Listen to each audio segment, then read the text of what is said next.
Command Performance, USA. The greatest entertainers in America, as requested by you, the men and women in the United States Armed Forces, throughout the world. Command Performance, presented this week and every week, till you're home from the hospitals and back from over there.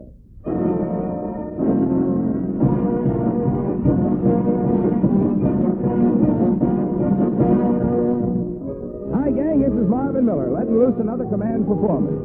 Yes, sir, 30 minutes jam full of the stuff ordered in those letters, care of Armed Forces Radio, Los Angeles, USA. And starring in tonight's show is your great favorite, who's brought along a song for Private Frank DePatry out there in Yokohama. It's Frank Sinatra.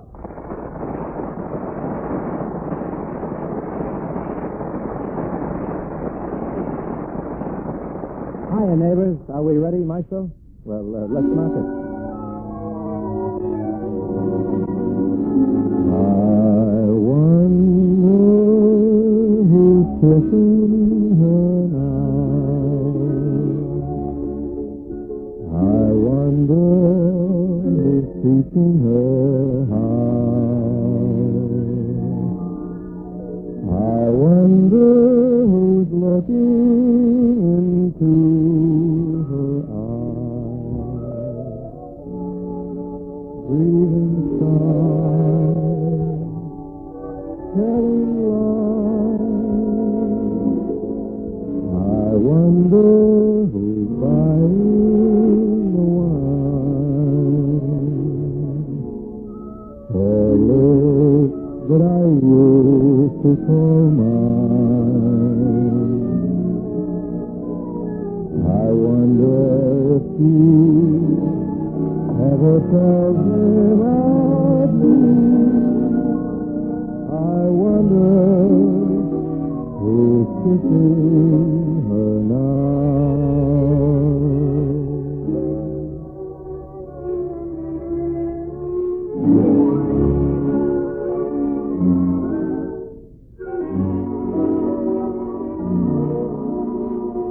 I wonder if she ever tells him of me. I wonder who's kissing her now.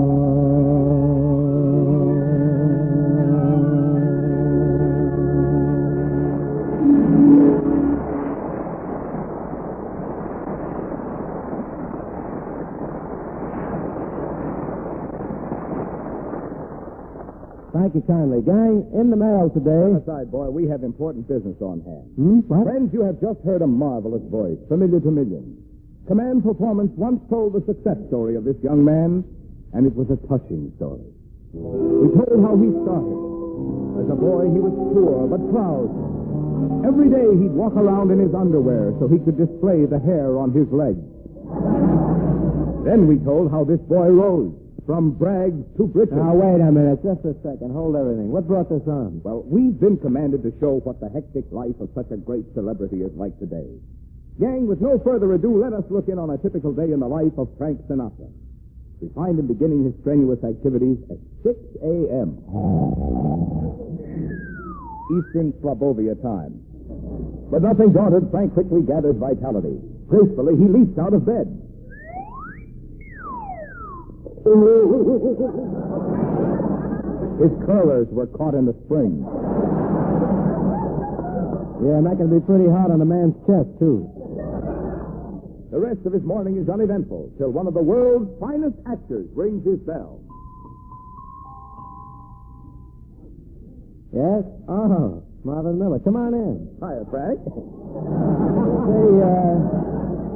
you're just in time. I just put a brand new stack of Crosby records in my new machine. No kidding. Well, let's hear it. Okay.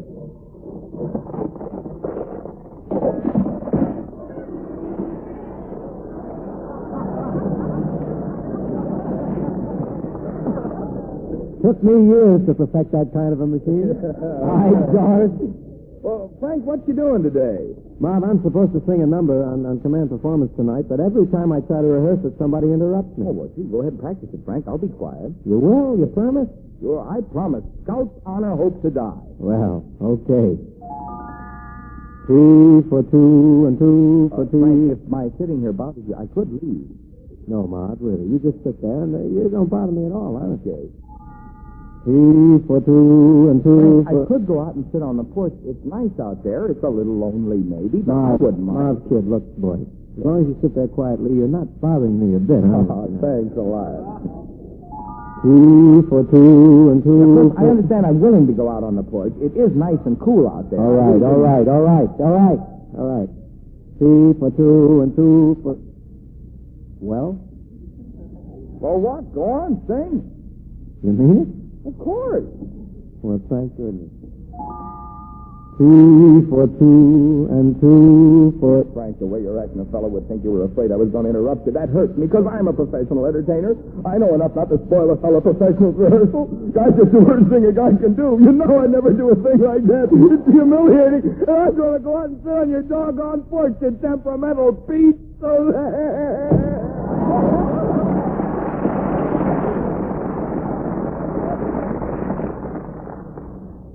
Oh, at last. Now, where was I?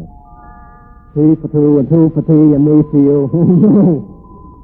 I'll fix this guy. Hey, Frank, remember me? I sing on your radio program in pictures, and my name is Doris. Likely story.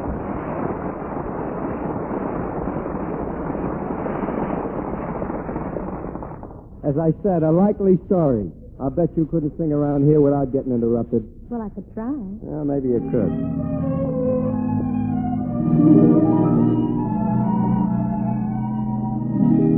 They say don't change the old for me, but this is one thing I could never do. When you grow old, you don't last long. You're here today, and then tomorrow's gone. I loved a man for many years gone by. I thought his love for me would never die. He made some changes I would never do. From now on, I'm gonna make some changes too. For there's a change in the weather, there's a change in the sea. From now on, there'll be a change in me. My walk will be different, my talk and name. Nothing about me's gonna be the same. I'm gonna change my way of living, if that ain't enough. I'll even change the way I start my stuff. Cause nobody wants you when you're old and gray. There'll be some changes made today. There'll be some changes made.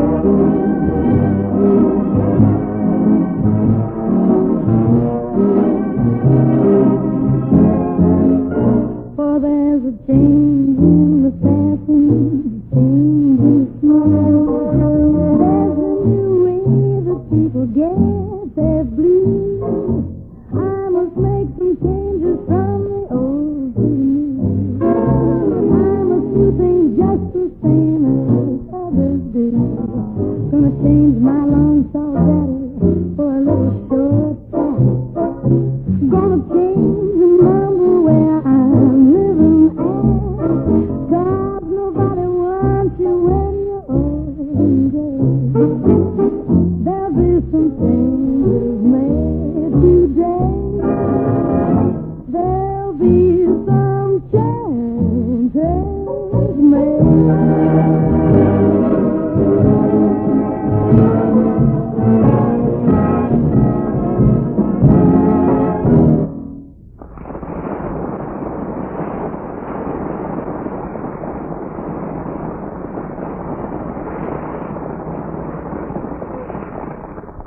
Well, Doris, see you sing wonderfully well. Thank you, Frank.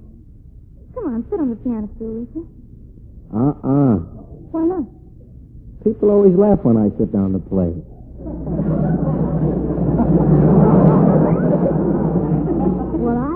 if you play with me, Frankie. You won't? Nope. Well, okay. Let's make a spit in the ocean. Deuces wild, huh? In the ocean, deuces wild, huh? Yeah, gee, Doris, you know, it's fun sharing a piano bench with you. But, sit a little closer to me, will you? Like this? A little closer. Like this? A little closer. Ah, come back, you passed me. Now, come on, let's cuddle nice and close. What is that? Oh, it's that filthy rich fan of mine. Follows me wherever I go, and he keeps asking me to marry him. I'm here. Go get some diabetes shots. You're seeing your sugar daddy tonight. You heard outside.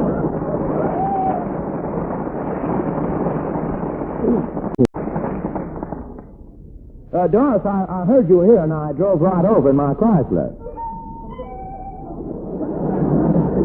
Fritz, of course. Oh, I love this little Chrysler. I love to ride along and look at all the pretty girls on Hollywood Boulevard. Ah, then you have big windows in your car. No windows. And what have you got in your car? All the pretty girls on Hollywood Boulevard. Oh, darn. Now I shall have to get rid of my automobile. Why, Hubert? What's wrong? The ashtrays are full. I'm off with my one remaining Cadillac. One? Hubert, what happened to the other 49? All gone. I left them on parking lot, you know. Oh, the parking lot. Hubert, why don't you get them back? You mean they give them back? I really didn't know. Oh, Hubert, you're impossible. You peaked.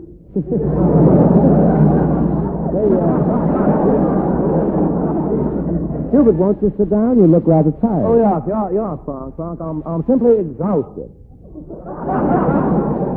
I spent the morning posing for one of those man of distinction photos. Well, that's ridiculous. How could that tie you?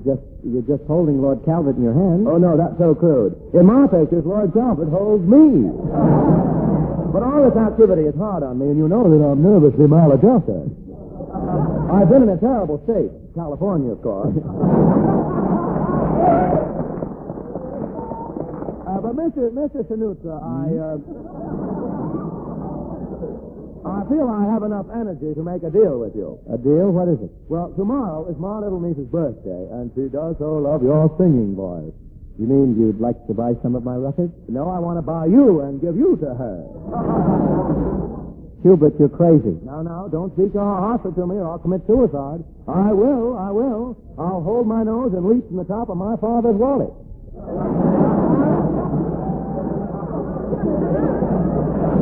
But, Hubert, if you do that, you'll plunge down to the earth and be crushed to death. No. I shall glide gently to within a foot of the ground, and then I shall float there gracefully like a fragrant zephyr in May. That's impossible. You'd fall. I shall remain suspended in air. But, Hubert, you've got to fall. The law of gravity will pull you down. It wouldn't dare. Hey, Doris, honey, will you handle this guy? I got to make a previous appointment. Doris, are we alone? Yes? Oh, sugar plum pie goody with the jelly beans on it. Hubert, I haven't seen much of you lately. I've missed you. Well, I'm sorry, Doris, but I've been so busy with my chores. Chores? What chores? Champagne, what's yours? Oh, that was a witty one. But Doris, now that we're alone, do you mind? No, Hubert. Do you mind? And anything, Hubert. Do you mind if I tweak the lobe of your ear? Oh, Mother, put horns on my beanie. I'm being devilish tonight. Hubert, you're so backward. Don't you ever kiss? Don't I ever what? Kiss? What is that? Well, that's when a boy takes a girl in his arms and he holds her real close, and they put their lips together in a real passionate kiss. Ooh, how vulgar.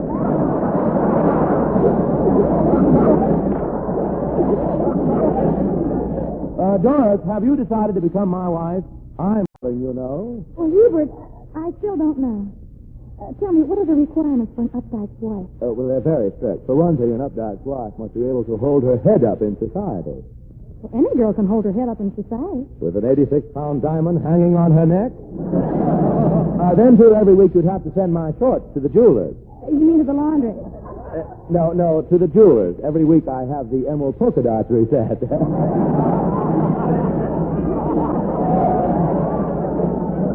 But as my wife, you'd be very well taken care of, Doris. And if anything should happen to me, as if it would dare. Really? Hubert, just how much insurance have you? Well, I'm sworn to secrecy, but if anything should happen to me, Lloyd would have to leave London. So, Doris, why don't you share my honeymoon trip with me? I would so hate to take it alone. Well, Hubert, what was your plan? Well, we could spend a week at the Great starting tomorrow. You mean to leave for Lake Superior tomorrow? No, tomorrow Lake Superior arrives at my house. And then next week, of course, we can hike through the Rocky Mountains. But you're so frail and delicate. You couldn't stand hiking through the Rocky Mountains. They're rough and rugged. Well, I'm having them sandpaper down. Come, Doris, let us leave. Haven't you gotten rid of that character yet? Oh. Frank, I'm thinking of marrying Hubert. You know, he owns a lot of big property. Yeah? Well, once I owned the New York Times, but I lost it. Went bankrupt? No, I left it on the subway. Darling! I didn't know you were a newspaper man. Oh, I just love newspaper men. I wish I could say the same thing. What?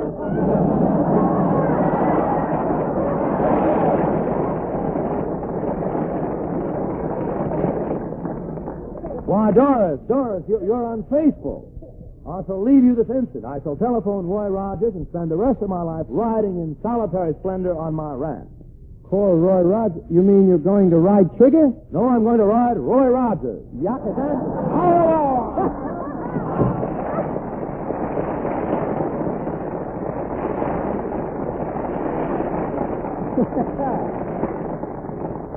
Oh, Frank, we're alone at last. Yeah, I guess we got rid of all the characters. Look, we did notice. It's evening. Stars are twinkling in the sky. Oh, yes, Frank. And we're alone in the dark. I'm frightened. Frank. Mm-hmm. Kiss me. All right. How was that hay? Did you like that hay? Would you like another one, hay? Yeah!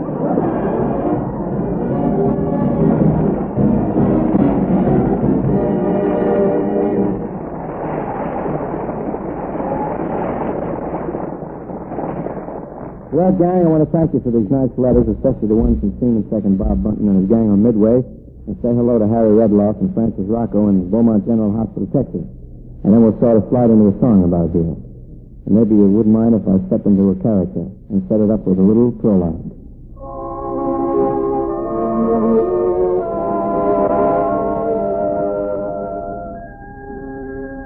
So I'm home.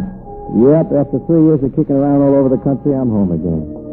And it seems mighty good after those years of singing in honky-tonks in Chicago, dance halls and saloons in Kansas City and Memphis, and finally hitting the big time in New York and Hollywood. Yeah, I guess every guy has a hometown he's been longing to return to, and this is mine. Not much has changed, either. There's the same cigar store and the newsstand, and same old boys lounging around in front of the hotel. Yeah, see, Jake painted the front of his barber shop. And Harrison still has his old store on the corner. And Mrs. Olansky still has the nicest garden in town. Yep. Place hasn't changed much in 3 years, but I sure have. Hey, maybe this place has changed. I never saw this many kids around here before. Hey, Frankie. Hello, Frankie. Oh, hello there. How are you? Gee, we've been hearing you and reading about you in the papers, Frankie. When did you get home? Well, I just got off the train.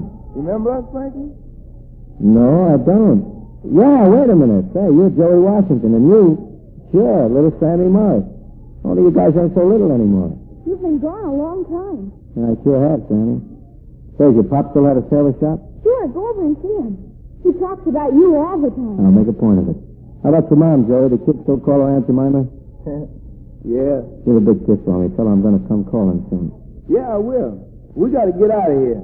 Here comes that crabby old Mr. Clover. Yeah, let's beat him. He's mad because we knocked that baseball through his window. Go on. No, wait a minute. Just a second. You go on the playground and see us. Watch us beat the pants off of them 10th Avenue team. Yeah, we'll let you umpire. See you later, Frankie. Okay. Hello, Mr. Culver. Huh? Remember me? Why, oh, sure. Lord be praised, it's Frankie. Well, after all these years, how do you like being back home? Fine. The old place hasn't changed much. And you keep walking and you'll see it's changed plenty. Not all of it's changed for the best, either. Of course, they got a new wing on the library and a new playground down the block, but people here have changed, too. War brought in lots of riffraff. Oh? New playground, eh? Let's go and take a look, huh?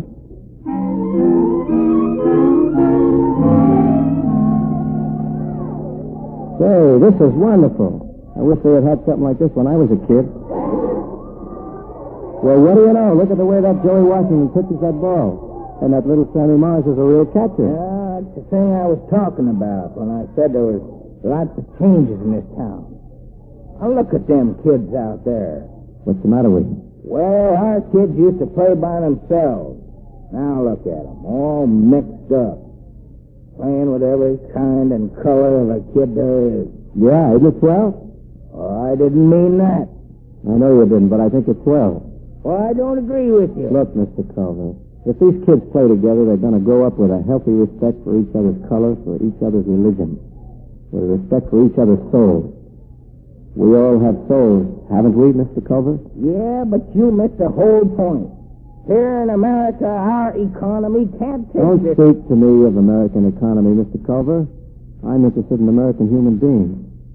You see, I've just spent a long time knocking around in every corner of this old country of ours, trooping with lots of different kinds and different colors of people. It was a long time ago, but I'll never forget it. I was with a wonderful troupe. There was a colored band, a Jewish comedy team, a Hindu magician, and a prop man and stagehands from all over the globe. Our train was roaring through the night, heading for our next date in Cincinnati, when it hit a bad switch and piled up. Our car was a twisted mass of steel, and the last thing I remember was the suffocating steam shooting into our compartment. In all that confusion, I don't know who saved me, and I'll probably never know. But I owe my life to somebody. He might be a brother or a cousin to any of those kids out there. So from now on, I figure I just can't afford to dislike any race or religion. I owe my life and my security to all of them. And this whole town does, too. Including you, Mr. Culver. Well, I better be getting along. I'll be seeing you. So long, Joey. So long, Sammy. So long, Frankie. Bye, Frankie. You going up to your house now? Yes, kid. I'm going up to my house. What is America to me? A name, a map, or a flag I see. A certain word, democracy.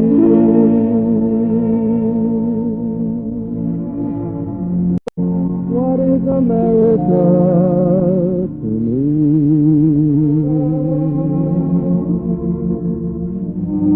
The house I live in, a plot of earth, a street, the grocer and the butcher, and the people that I meet, the children in the playground, the faces that I see, all races and religions. That's America to me.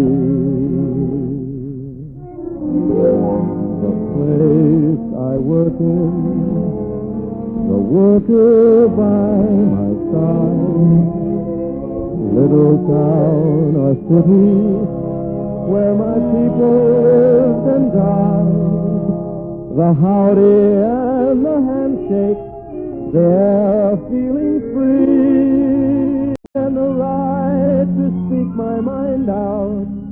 That's America to me. The things I see about me, the big thing and the small, the little corner newsstand and the house a mile tall, the wedding in the churchyard, the laughter and the tears, and the dream that's been a-growing for 150 years. The town I live in, the street, the house, the room, the pavement of the city, or a garden all in bloom, the church, the school, the clubhouse, the million lights I see, but especially the people. That's America to me.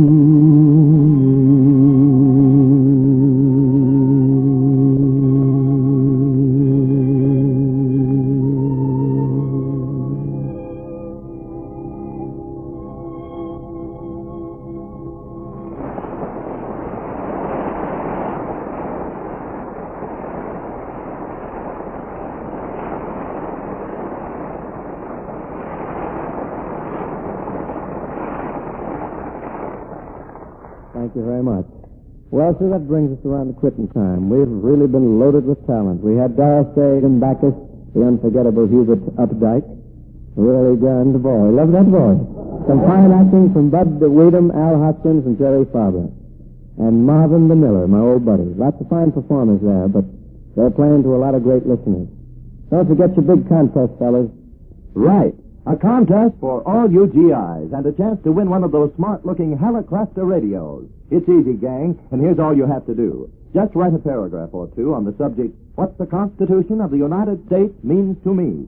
Make it 250 words or less. Fellas, there's a real subject. Because we all know the Constitution of the United States is one of the greatest documents in the history of mankind. Just put your thoughts down on paper, and you'll have 250 words before you know it. Then have your paper signed by your troop I&E officer or your educational advisor. It must be received in Los Angeles on or before November 30th.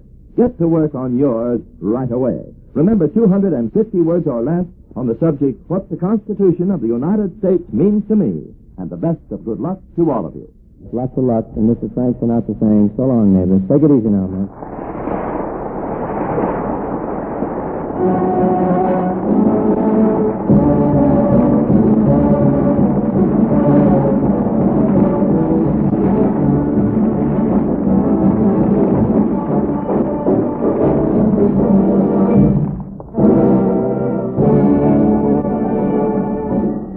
This program is arranged with the aid of the Hollywood Coordinating Committee. This is the United States Armed Forces Radio Service, the voice of information and education.